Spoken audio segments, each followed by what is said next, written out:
Una de las cosas más poderosas de la fe cristiana es que reconoce, manifiesta y se sustenta en la revelación de Dios en la historia.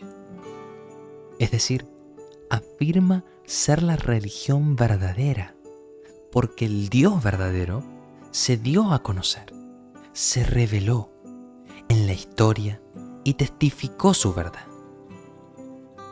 La revelación de Dios asume que Dios está haciendo algo en la historia, que está activo, que no es un Dios indiferente o lejano, sino presente y soberano.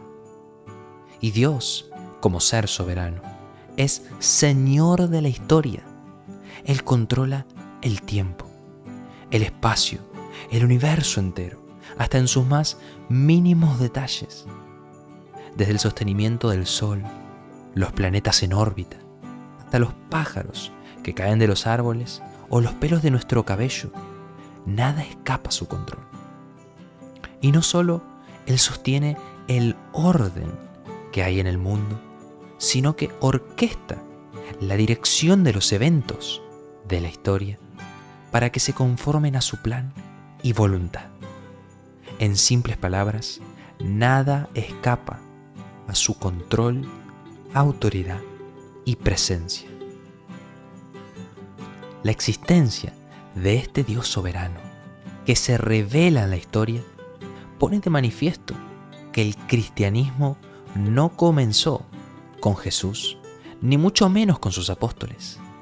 El cristianismo no es una novedad, ni tiene meramente 2000 años. En la vida y obra del Mesías, 2000 años atrás, ocurrió el cumplimiento de las promesas de Dios en el advenimiento del Cristo.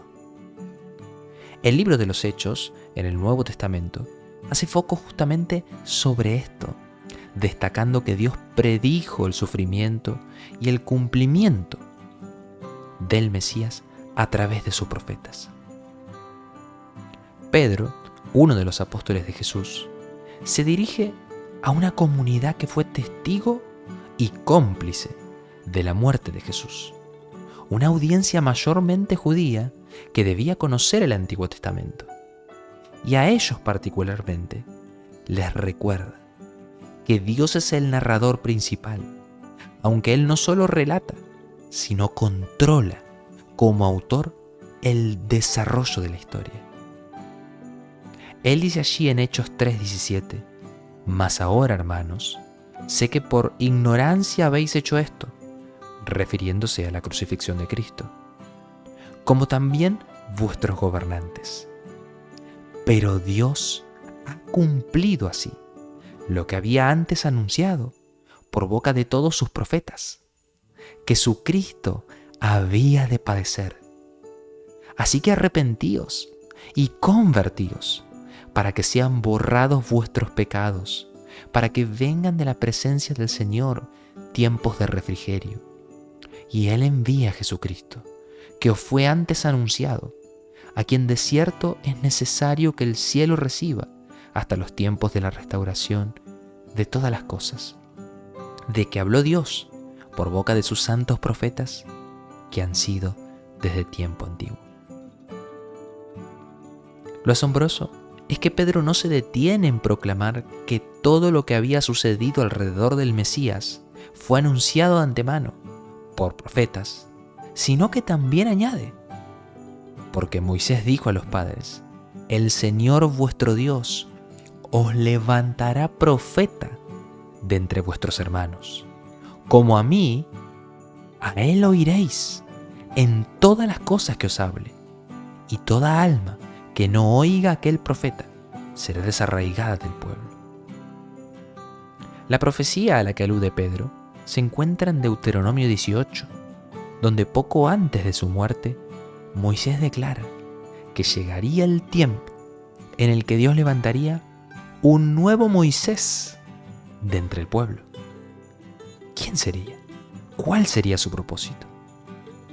Y aunque quizás lo primero que viene a nuestras mentes sea la llegada de un nuevo Moisés, en el sentido de un nuevo libertador, el aspecto de semejanza que quiere resaltar el mismo Moisés es curiosamente otro.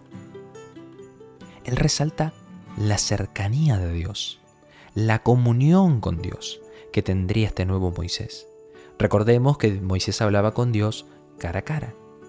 Y cómo, fruto de esa cercanía y comunión con Dios, él hablaría de parte de Dios.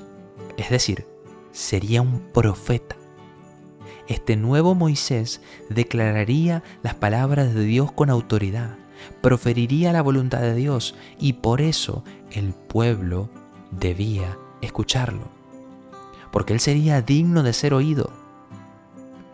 Y recordemos lo que afirma el Padre desde los cielos en al menos 2 oportunidades, en el bautismo y la transfiguración de Jesucristo, diciendo: este es mi Hijo amado, a él oíd. ¿Y qué anuncia de antemano Moisés al pueblo? Que Dios levantaría un profeta, y a él oiréis en todas las cosas que os hable. Sin embargo, como bien señala Pedro, al citar estas palabras inspiradas, para confrontar a la generación que rechazó y crucificó al Mesías, ellos hicieron todo lo contrario. No lo oyeron, no lo escucharon, o como bien afirmó Jesús, sus palabras no hallaron cabida en sus corazones. Pero el Mesías, ciertamente, fue un profeta como Moisés, que declaró la verdad de Dios, que tenía las palabras de Dios en su boca. Y sabemos que Jesús fue un verdadero profeta, porque sus palabras tuvieron cumplimiento, como lo vemos en el juicio anunciado de antemano por Cristo de los judíos en la destrucción de su templo en el año 70. Es decir, somos llamados a creer en Jesús como profetas. Pero no solo porque Moisés lo anunció de esta manera, o porque Pedro confirmó que Jesús era de quien Moisés profetizó, sino porque Dios se toma en serio su palabra y llama a su pueblo a no creer simplemente lo que dicen los profetas, ni aun Cristo mismo, como profeta, en virtud de lo que dicen, sino a juzgar sus profecías y ver si efectivamente se cumplen, o finalmente son unos mentirosos y charlatanes. Y si ese es el caso, Él llama a tomarse con mucha seriedad la mentira, porque bien enseña la ley de Moisés que los falsos profetas debían morir apedreados. Y aún los apóstoles llaman a los creyentes a examinar y juzgar todas las cosas. Note con atención que una de las cosas que distingue al cristianismo es la arriesgada prueba que Dios pone a un profeta. Las falsas religiones rehúyen esta prueba, pero la Biblia se mantiene firme con su cumplimiento profético al 100%. El Antiguo Testamento está repleto de profecías sobre el Mesías, y cada una de ellas que refieren a su primer advenimiento tuvieron cumplimiento. Pero fíjese en cambio lo que sucede con las sectas y falsas religiones, incluso aquellas que son pseudo-cristianas. La religión del hombre falla cuando es sometida a la rigurosidad que Dios requiere. En los últimos 200 años, note cuántos cultos, sectas y religiones se han levantado, y falsa profecía tras falsa profecía, mentira tras mentira, diciendo ser los portavoces de Dios, cuando propagan mentiras que vienen del mismo infierno. Jesús, afirmado por los apóstoles del Nuevo Testamento, es el profeta a quien el pueblo de Dios debe escuchar. Él no solo cumple las profecías, sino que encarna el perfecto cumplimiento profético. Esto es crucial, porque los falsos dioses, incapaces de predecir el futuro o explicar el pasado, palidecen en comparación con el Dios soberano de la Biblia. La historia de Jesús es sobrecogedora. Su asesinato, orquestado por designio de Dios, encierra un profundo significado y propósito.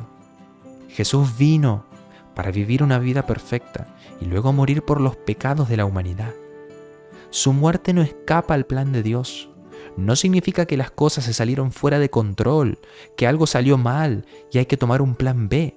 Todo lo contrario. Pedro también declara en su confrontativo sermón de Hechos 4, porque en verdad, en esta ciudad se unieron tanto Herodes como Poncio Pilato, juntamente con los gentiles y el pueblo de Israel, contra tu santo siervo Jesús, a quien tú ungiste, hablándole a Dios por supuesto, para hacer cuanto tu mano y tu propósito habían predestinado que sucediera. Jesús le da significado a la historia, dirección, razón de ser, porque todo en él tiene un sentido. Y su historia, la historia del Mesías, no termina con su muerte. El mismo Pedro también añade: a este Jesús resucitó Dios, de lo cual todos nosotros somos testigos. Así que, exaltado a la diestra de Dios y habiendo recibido del Padre la promesa del Espíritu, ha derramado esto que vosotros veis y oís.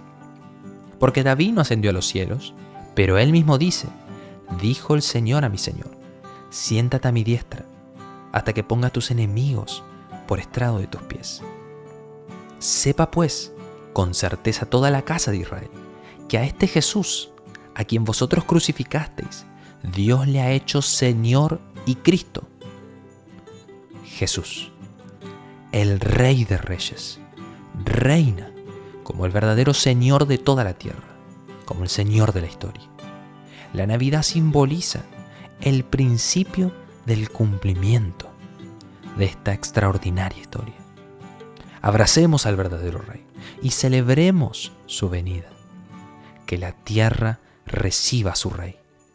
Feliz Navidad a todos.